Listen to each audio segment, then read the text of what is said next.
በስመ አብ ወወልድ ወመንፈስ ቅዱስ አሐዱ አምላክ አሜን።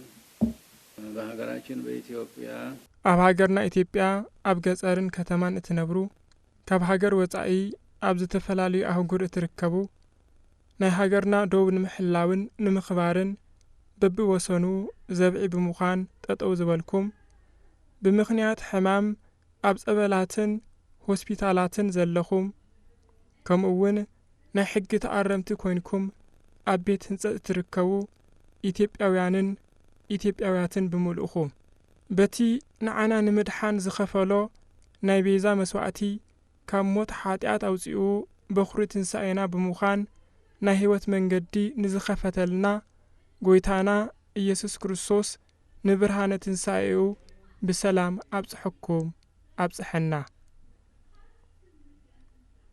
ወኣነ እሜጡ ነፍስየ ቤዛ ኣባግእየ ከመ ካዕበ ኣንስኣ ዳግማይ ምእንቲ ክወስዳ ነፍሰይ ናይ ኣባግዒ ቤዛ ገይረ እህበካ ኣለኹ። ወንጌል ዮሐንስ ምዕራፍ 10 ፍቕዲ 17 ጐይታናን ኣምላኽናን መድሓኒናን ኢየሱስ ክርስቶስ ብትስብእቱ ሰብ ኮይኑ እኳ እንተተገልጸ ብመለኮቱ ግን ቃል ኣቦን መንፈስ ቅዱስን ወይ ድማ ወዲ ኣምላኽ እዩ።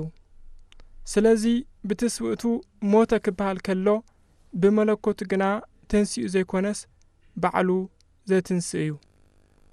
ካብዚ ብምብጋስ እቲ ስጋ ዝኾነ ቃል ክልቲኡ ተግባራት ሓደ ኣካልን ብሓደ ባህሪን ናይ ምፍጻም ስልጣን ኣለዎ። እዚ ብምዃኑ ድማ ነፍሰይ ናይ ምንባርን ናይ ምትንሳእን ስልጣን ኣለኒ ብምባል እቲ ሓቂ እንታይ ምዃኑ ኣርእዩ እዩ። ጐይታና እዚ ምስጢር እዚ ቅድሚ ሞትን ትንሳኤውን ንቅዱሳን ሃዋርያት ብተደጋጋሚ ገሊጸሎም እዩ። ስለዚ ናይ ጐይታና ሞትን ትንሳኤን ብፍቓዱ ዝተፈጸመ እምበር ብኣጋጣሚ ዝመጸ ወይ ድማ ብዘይ ፍልጠት ተገብረ ዘይኮነስ ተፈሊጡ ተገበረ ክቡር መስዋዕቲ ምዃኑ ካብዚ ሓቂ እዚ ንርዳእ። ጐይታና ነዚ ተግባር እዚ ብገዛእ ፍቓዱ ዝፈጸሞ ካብዚ ወጻኢ ድሕነት ዓለም ዝረጋገጸሉ ካልእ መንገዲ ስለ ዘየለ እዩ።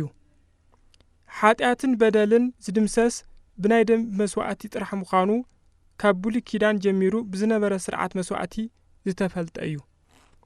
ስለዚ ነቲ ናይ ሓጢኣት ምልክት ካብ ሕሊናን መንነትን ወዲ ሰብ ሙሉእ ብምሉእ ንምድምሳስን ንወዲ ሰብ ካብ ናይ ዘለኣለም ሞት ነፃ ንምውፃእን ብቑዕ ዝኾነ ናይ ቤዛ መስዋዕቲ ናብ ቅድሚ ኣምላኽ ክቐርብ ነበሮ።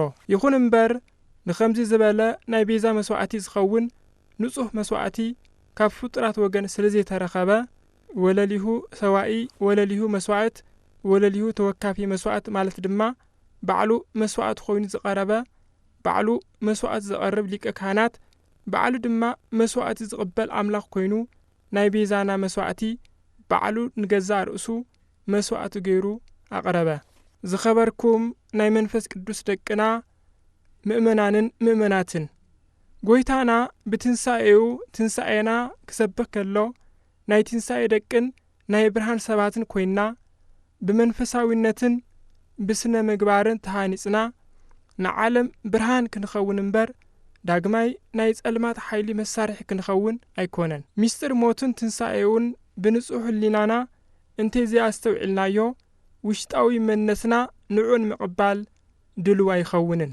ካብዚ ብምብጋስ ብትንሣኤኡ ኣሚንና ትንሣኤና እናተጸበና ዘለና ህዝበ ክርስቲያን ብቑኑዕ ኣተሓሳስባ ብጽኑዕ እምነትን ብሓይሊ ሃይማኖትን እናተሓገዝና ነዚ ጸልማት ዝወረሶ ዓለም ናብ ብርሃን ንምቕያር ክንመሃርን ክንተግህን ይግብአና። መንፈስ ጸልማት ንዓለም ካብ ምጥፋእ ሓሊፉ ረብሓ ከም ዘይብሉ ብግብሪ እንሪኦ ዘለና ሓቂ እዩ። ስለዚ ዘለና እንኳ ኣማራጺ ብርሃን ምስዓብ ጥራሕ እዩ። ንሱ ድማ እግዚኣብሔር እዩ።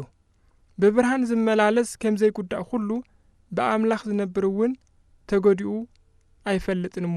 ዓለም ብሓፈሻ ብጸልማት ተዋሒጣ ክትናወጽ ትርአ ዘላ ካብ ብርሃን ንላዕሊ ጸልማት ስለ ዝመረጸት እዩ።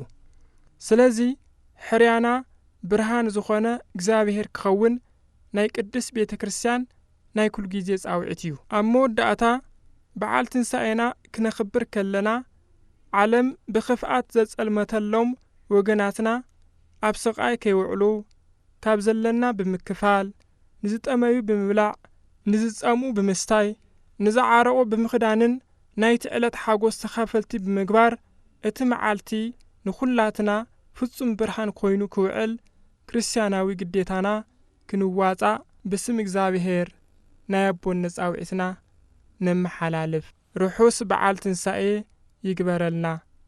እግዚአብሔር ንኢትዮጵያን ንህዝባን ይባርኽ። ወስብሐት ለእግዚአብሔር አሜን። አባ ማትያስ ቀዳማዊ ፓትርያርክ ርእሰ ሊቃነ ጳጳሳት ዘኢትዮጵያ ሊቀ ጳጳስ ዘአክሱም ወእጨጌ ዘመንበረ ተክለ ሃይማኖት ሚያዝያ 4 2018 ዓመተ ምህረት አዲስ አበባ ኢትዮጵያ። እግዚአብሔር ኢትዮጵያንና ሕዝቦቿን ይባርክ። ወስብሐት ለእግዚአብሔር አሜን።